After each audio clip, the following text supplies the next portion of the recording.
Hello， 大家好，歡迎嚟到我哋嘅頻道，我係木箱。今日咧就大家嚟睇睇呢個係由我哋設計，然後啱落地冇耐嘅一個會所展廳。咁我哋入去睇睇啊！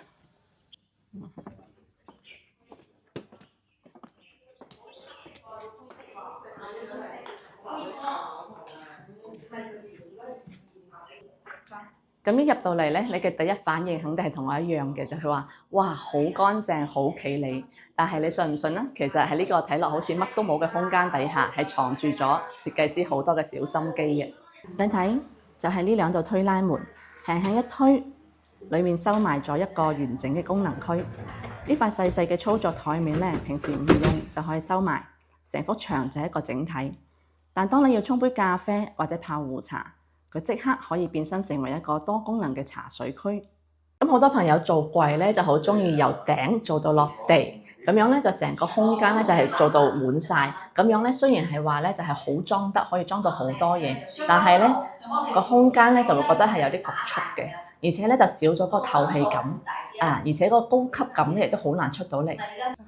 咁你可以睇翻啦，就算我平日懶得執，將所有嘢往門入邊一推，啪一聲，世界又清靜晒啦！呢個簡直就係懶人朋友嘅福音啊！再嚟睇呢個空間啦，咁我哋可以睇到啦，佢成個空間咧係用咗大量嘅黑色同埋深色嘅材質去打造嘅。咁成個空間俾人感覺咧可能會稍微酷少少，同埋睇落去硬淨少少。咁如果係成日喺呢一個空間入邊咧比較硬淨嗰種感覺咧，就會俾人覺得可能會有少少壓抑啦，就得唔到放鬆嘅。咁所以咧佢就特登就係引入咗咧呢一片嘅綠色，進行咗個油焦嘅過渡。咁呢個咧係一個柔膚金屬漆嚟嘅，所以睇落去咧比較柔和。可以睇到啦，佢入邊咧呢度咧係做咗一個暖色嘅啞光襯板嘅，咁一個綠色嘅深色襯埋呢個暖光嘅調光啦，咁成個空間、成個背景嘅感覺俾人咧就係好高級、好雅致，同埋咧係好清爽嘅。咁中島呢度咧就更加之得意啦，係一個會喐嘅島台，可以向兩邊延伸推拉，滿足洽談聚餐嘅功能。設計師話咧，呢度咧係根據主人嘅身形啦，同埋佢嘅使用習慣嚟進行量身訂造嘅。成個台面咧都係用咗全不鏽鋼嘅，而且係金屬砂面工藝。只有企喺度，用咁近嘅距離去睇，先感受到嗰種好貴、好乾淨嘅氣質。咁呢種材質咧特別耐油污，輕輕一擦就會好乾淨，係非常之有生活智慧嘅。而且你發現咗未咧？呢度呢個插座咧係全部都係收埋喺呢度嘅。咁你可以一邊煮飯，一邊睇戲，一邊同手機充電。咁我哋再嚟睇下上面呢啲玻璃櫃門啦，放嘅咧都係平時會用到嘅杯啦同器皿，洗完順手就拎到，動線非常之流暢。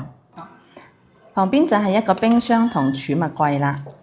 咁我覺得呢個空間最妙嘅地方咧，就係佢利用咗顏色嚟劃分出唔同嘅情緒。而嗰邊嗰個日式角落咧，又係另外一種感覺。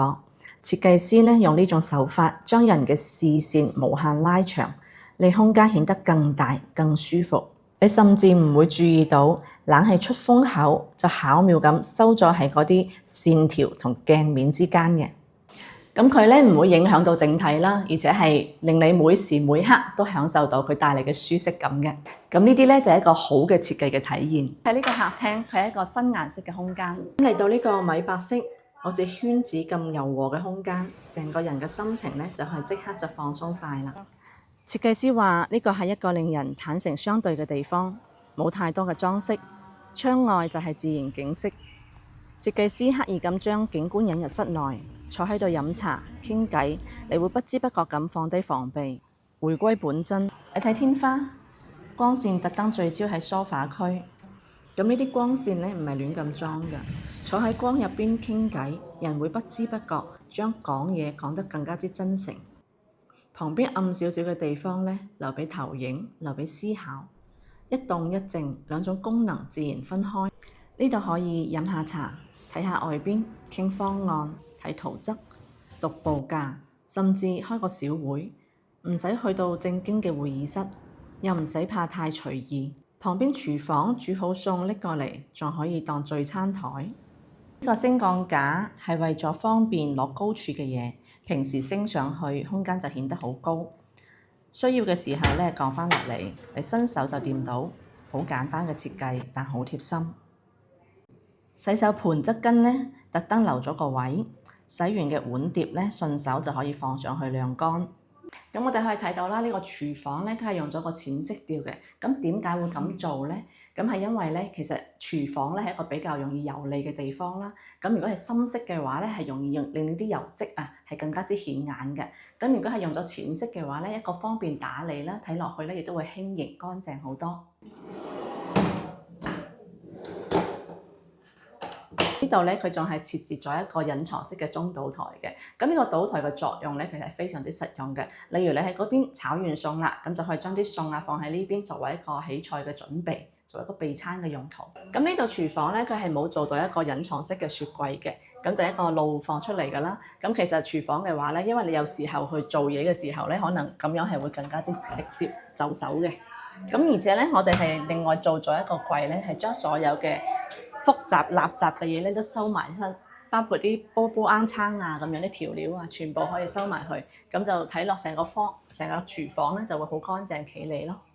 呢種手法依家好多自助式酒店咧都用緊，但攞喺屋企，攞喺展廳，佢令人可以回歸本真，喺度交談冇壓力，唔使扮嘢，你只需要坐低望外邊，傾要傾嘅，想要想嘅。情緒啱咗，合作自然就順暢啦。咁我哋一齊上樓睇睇啊！咁我哋咧再嚟睇下呢個私密嘅空間。呢度係一個以男主人為主嘅衣帽間，藍配白，非常之乾淨利落。大家咧一定都有咁嘅煩惱嘅。喺冬天嘅話咧，咁你着咗嘅外套，咁着咗一兩次，究竟洗定唔洗好咧？咁呢度咧，我哋就幫你設置咗一個咧，就係一個紅外線嘅消毒櫃。咁只需要將個外套掛翻入去，呢度咧就會進行一個紅外線嘅消毒，就唔需要話每次咧着完外套都去洗嘅。咁你留意到未？喺呢個空間入邊，點解我哋唔做全實木嘅衣櫃咧？咁係穿插咗兩道嘅玻璃門。咁呢個咧就係設計師所講嘅透氣。咁如果係喺呢個細空間入邊咧做晒全實木嘅話咧，咁你成個感覺咧就會相對之比較局促嘅。咁穿插咗玻璃門之後咧，視線咧可以直接通到入去，咁咧就會形成咗一個好通透嘅感覺。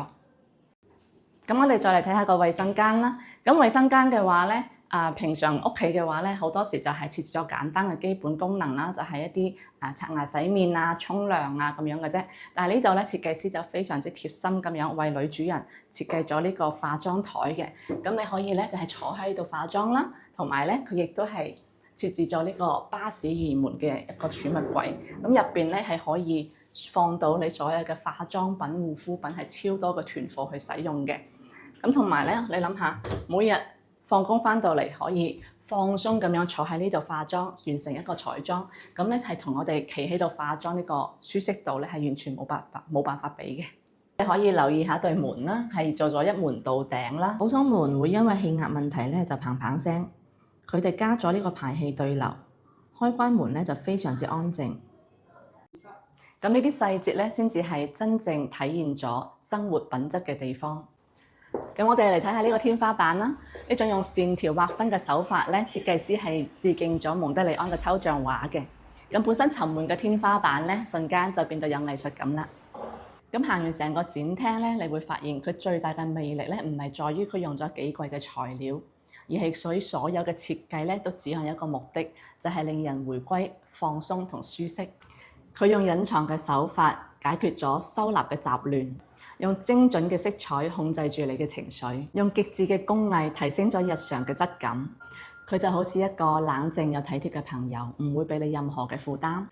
但就係你最需要嘅時候咧，佢會默默咁滿足你。呢個展廳咧就話俾我知，一個真正好嘅設計咧，可以將你嘅心情喺入門嗰一刻去進行一個切換，咁係完全咧可以由外界嘅煩囂切換到一個內心嘅平靜嘅。咁希望今日嘅探訪咧，可以帶俾大家一啲關於家嘅靈感。如果大家都鍾意呢種簡約而唔簡單嘅設計咧，可以繼續關注我哋。咁我係無雙，我哋下期再見。